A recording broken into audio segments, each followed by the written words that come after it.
मित्रों, मिथिला वासियों का क्या भाव है सीता जी और राम जी के प्रति, आइए हम लोग स्मरण करें।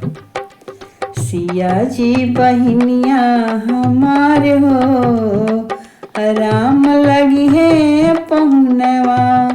सिया जी बहिनिया हमारे हो, राम लगी है पहुनवा।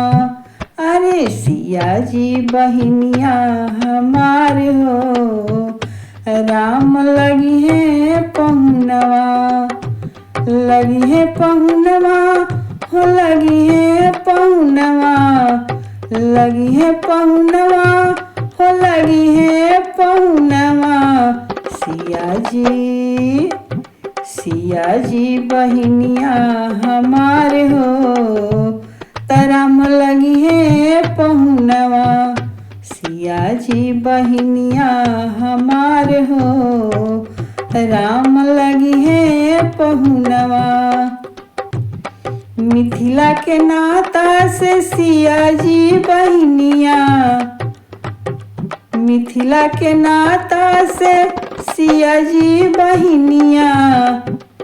सिया जी के नाता से राम जी पहुनवा। सिया जी के नाता से राम जी पहुनवा।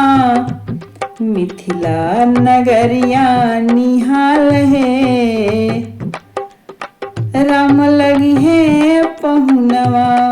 मिथिला नगरिया निहाल है, राम लगी है पहुनवा। सिया जी बहिनिया हमार हो, राम लगी है पहुनवा। सरसों के फूल रंग सिया जी बहिनिया।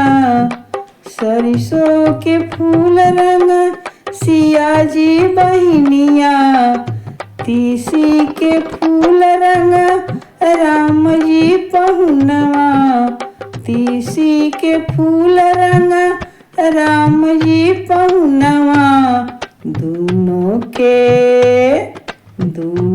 के जोड़िया कमाल हो, राम लगी है पहुनवा।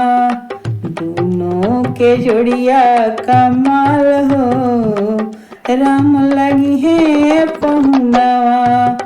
सिया जी बहिनिया हमारे हो, राम लगी है पहुनवा। सावन जोरिया रंग सिया जी बहिनिया। सावन जोरिया रंग सिया जी बहिनिया। भादो अनहरिया सन राम जी पहुनवा। भादो अनहरिया सन राम जी पहुनवा। अंगना में उगी गले चांद हो, राम लगी है पहुनवा। अंगना में उगी गले चांद हो, राम लगी है पहुनवा।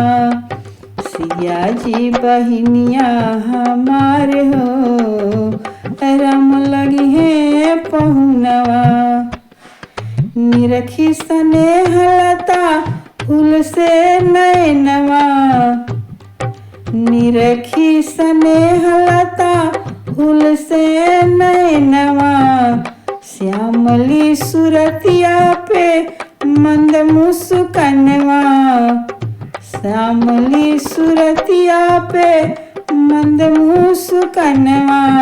धड़केला जय हो, धड़केला जियरा हमारे हो, राम लगी है पहुनवा। धड़केला जियरा हमारे हो, राम लगी है पहुनवा। सिया जी बहिनिया हमारे हो, राम लगी है पहुनवा। सिया जी बहिनिया हमारे हो, राम लगी है पहुनवा। सिया जी बहिनिया हमारे हो, राम लगी है पहुँच।